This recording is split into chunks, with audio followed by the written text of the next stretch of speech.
So for a while now, I've been trying to find an easy to use business email service. It's not super expensive. It's actually cheap. And the one I came up with was the Amazon WorkMail. It's $4 per user per month. Comes with 50 gigs of storage, has calendaring services, very simple to set up. So in this video, I'm going to walk you through the process of getting this set up, along with the DNS records and the header information. So stay tuned for the step-by-step instructions. All right, let's get started. Here are some of the steps we need to go through to get this project completed. First, we need to talk about the prerequisites. And then we're going to talk about the requirements for getting this set up. Then we're going to set up the WorkMail on AWS. And then we're going to set up, there's a custom mail from setting in SES we'll set up, which is actually very easy to do. And then lastly, we'll add users and aliases and test it out. All right, let's start off with the prerequisites, getting WorkMail set up. First, we need to register a domain. And then we need to set the permissions to change the domain records. After that, of course, we have an AWS account. And then we need the permissions to set up WorkMail and SES as a service. And that is it. So let's go ahead and get started. All right, so first thing we need to do is register a domain.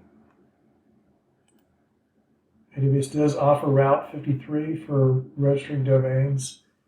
I've already registered a domain, so I'm not going to go through that process. There's a bunch of other videos you can look up on YouTube on how to register a domain.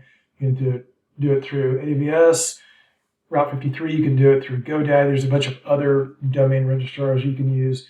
It seems to be easier to use AWS just because it's on the same platform. So I'm in Route 53 right now, and I'm going to go to hosted zones where my domains are, and you'll see I have a bunch of fun domains in here.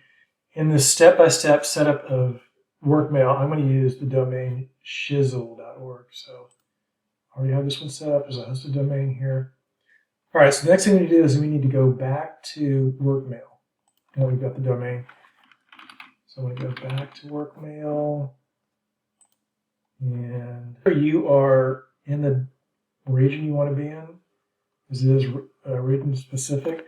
All right, now that we set up our domain, we've got our domain set up in Route 53 or GoDaddy or wherever. Now we're going to go back to Amazon WorkMail, and we're going to create an organization. So let's go ahead and do that now. So we're going to use an existing Route 53 domain. We could have waited till now to register the domain by using new Route 53 domain, but we've already got one. And then you've got these other options as far as like external domain, from GoDaddy or wherever. And then you can also set up a test domain to just test this out. All right, so for the hosted zones, we already have one set up for Shizzle, so we're going to do that. So this alias is for all of Amazon. So I would love to use mail here as an alias, but I know mail is probably already taken. I know it is for a fact, so I just tested it. So let's just call it part of the domain. Let's just call it Shizzle. Pretty sure that's not taken, hopefully not. So this is going to be the URL for checking your email. All right, so advanced settings, we're going to create an Amazon WorkMail directory since we don't have it already. You can use existing directory, like you can plug it into Active Directory, which is pretty cool. And then for encryption, I'm going to use the Amazon WorkMail managed key. You can use your own customer keys, generated keys if you want to. So let's go ahead and hit create organization. And thankfully Shizzle was not taken. So it's going to set this organization up. This will take a few minutes. I'm going to pause the video until this is done. All right, that was pretty fast. So the organization has been created. So let's go over to our Shizzle organization. It's active now.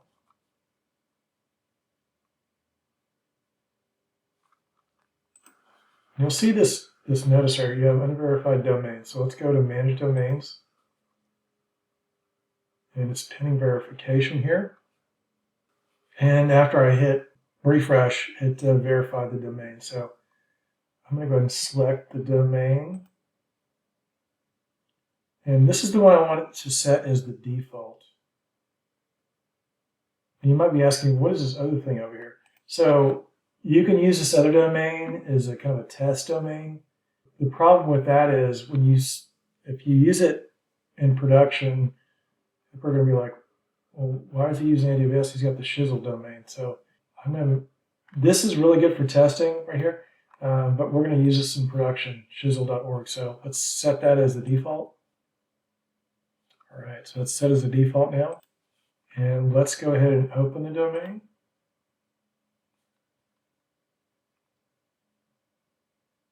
Taking a few seconds here. Okay. All right, so this is going to give you a list of all the things you have left to do. So it's verified we own the domain. And it likes the setup of WorkMail configuration. And then the other things we need to do, these two missing things down here, the SPF record and the DMARC record. These are the things we actually need to add to Route 53, the DNS records, or GoDaddy, or wherever you have your domain registered. So let's go ahead and I'm going to copy this SPF record here, and let's go to Route 53. Route 53, I'm going to open it in a new tab. So I'm going to have to keep going back and forth. And let's see now. So that was a text record there. Yeah, it is okay.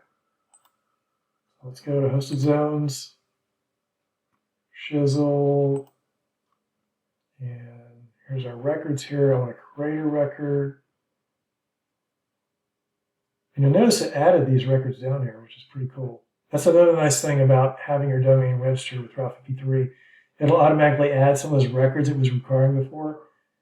So let's go ahead and create a record. And we're going to make it a simple routing record next. And let's create a record here. Whoops. Define a simple record. So we want to do a text record. And we want to put that text in there. IP address and the value.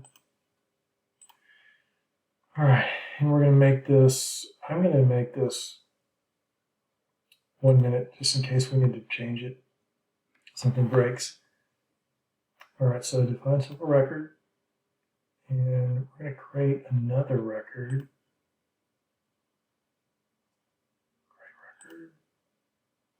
And I'm going to go back over here and I'm going to copy this other missing, this DMARC record. Oh, I forgot to set that, so I got to fix that too. So let me go back over here. Actually, that might be already set. Let's see what happened. Sorry about the confusion here. Let's go back. Shizzle. Let's see how that record turned out. Here's our SPF. Okay, perfect. So this was in here by default. So now when we create this other record, though, I do have to have this underscore DMARC in the record name. So let's do that. So let's go over here. We're going to create a new record, simple routing record next. A simple record, and it was, what was it now? It was underscore DMARC. Let's copy this. Okay, so we don't need all that. We just need the DMARC portion of it. All right, and then for the other part, we need this over here. Okay, so we're going to put this in here. And this is going to be a text record too. Now after I do this, I'm going to show you something that you can do to change up this DMARC, these values here. So let's go ahead and define this record here. And let's see where we're at. Possibly. Okay, there we go. I just had a create record. All right, so there's our DMARC, there's our SPF record there. Now there's a way you can input this DMARC record into a website and it'll spit out some options that you can use. Let me pull it up now so you can see what that looks like. All right, so I'm at this site called demarkian.com. Actually, you know what? You can't see that. So let me do this. I'm going to copy this and I'm going to put it in the description below. But it's a DMARC record wizard. It allows you to use different options in that DMARC record, not just the default ones from Route 53. So let's create a DMARC record here and just see what it shows. Nothing yet. Quarantine it. Okay, so here's your options here. So the DMARC record policy allows you to, it tells the email what to do if it comes in and it doesn't look like a real email. So you can quarantine it, you can do nothing with it, you can outright reject it. I want to do nothing, so I'm going to hit next here. And then where do you want aggregate reports to go to? Let's just call it, I don't know, info@shizzle.org. And next. I don't want to receive individual failure reports. Seems like a lot of email. So hit next again. DKIM alignment, SP alignment, relax. So I'm just going to go with the defaults here. I mean, you can play with this if you want to.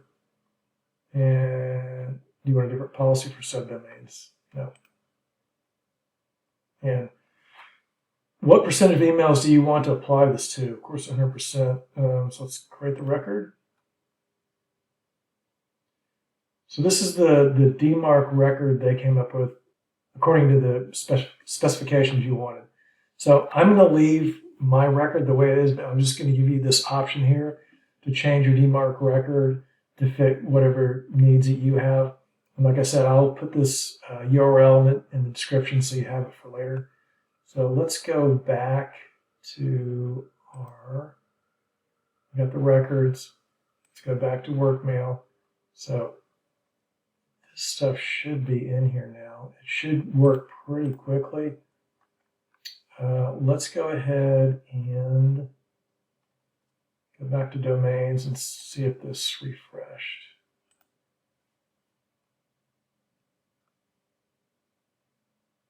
Okay, so, all right, so this updated already. And like I said before, when you're entering these records, make sure you make it for 1 minute. That way, these settings in WorkMail are updated quickly. So we've got all this stuff set up. The only thing we have left to do is set up the mail from domain. So without setting this up, in the email header, when you send out an email, it's going to say it's from AWS apps and not your domain. So I don't know why this is not incorporated in WorkMail. You have to do this through Amazon SES. So we're going to go into SES right now. I'm going to use this, go to a new tab here.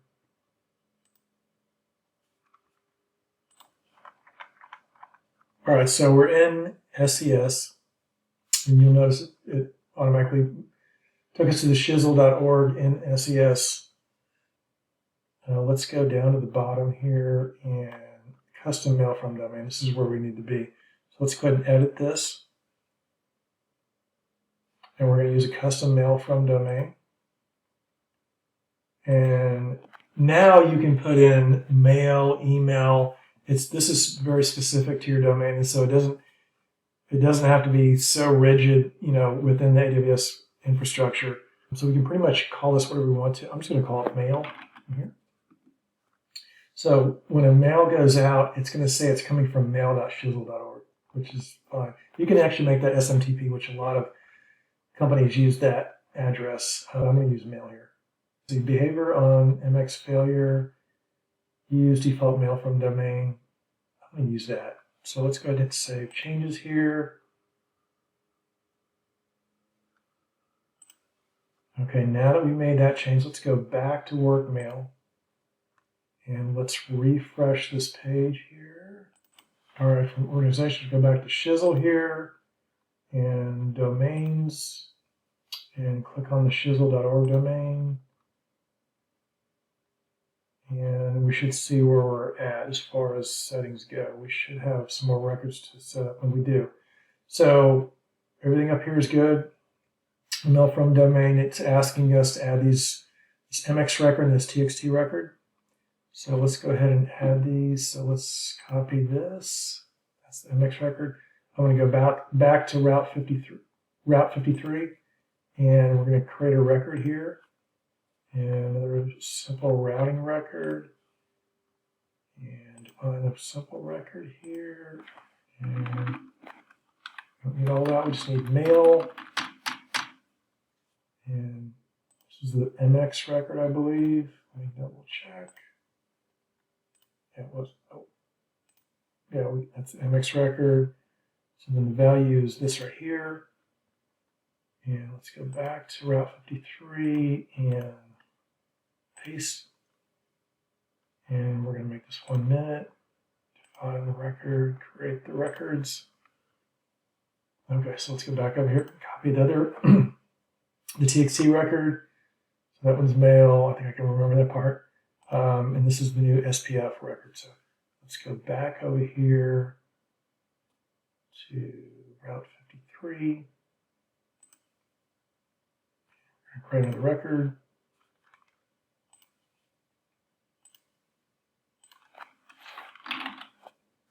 And this is the TXT record, right? Yes. All right, so TXT record, and this is the entry right here. And 1 minute on this one as well. And create record. Now, one question I have is, now I have 2 SPF records in here. Just wondering if I should combine these, because I've got one that says mail.shizzle and one that says shizzle.org. So if anybody knows out there, like, should I combine these, delete one of them, I would be greatly appreciative, and I will update this video if someone comes up with the correct answer. All right, so those are done. And if we go back over here and I refresh this, let's see if it worked. Okay, so let's take that one verified. This one, yes, okay. All right, so all of our required records have been verified. All right, so we got the records, the DNS records are all set. We got SES set up for the mail from. Now, from WorkMail, let's go ahead and start creating users. All right, so I'm going to add a user here. And I'm going to call it Carlton.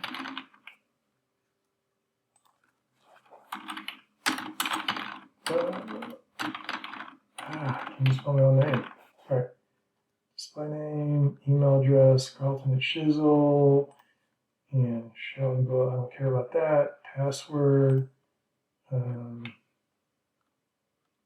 me go ahead and add a password in here. I'm going to pause it for a second. Okay, I've added the password, and so let's hit add user. I want to save that. No, I don't want to do that. All right, so got the user added here. Let's say this person is the main user, but he also wants to receive emails from sales and support. So let's go to aliases here, and I'm going to create an alias, and let's call it sales. Yep, got that one. Okay, let's do support. Done. Okay, so now any incoming mail from sales or support also goes to Carlton. So we should be set as far as users go. And the nice thing about having aliases, they don't count as a monthly fee. So Carlton's account is $4 a month, but the aliases, sales, and support are included in that. So we don't even have to worry about getting charged additional for that. All right, so now we need to get the URL to access email. All right, if we go back to organizations in Shizzle, you'll see this WorkMail web application here. This is the URL we need to use to access email. So I'm going to go ahead and click on this and open up another tab. Now we can type in Carlton and my password.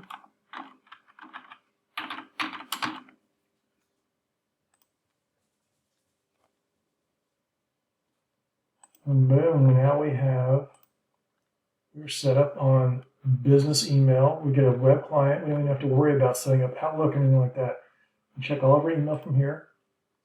We can receive email from sales and support, which is nice. All right, so I know we jumped around a lot in this video, but I'm going to put all my notes in the description so you don't have to follow the video. You can just go by the notes. But in this video, we changed DNS records for WorkMail. We set up WorkMail for our specific domain. We set up records in SES, which I still think AWS needs to change that to be within WorkMail anyway. So we got that set up, and then we set up users in WorkMail along with 2 aliases. So I hope this video was helpful for you. If it was, if you would please like and subscribe, I'd really appreciate it.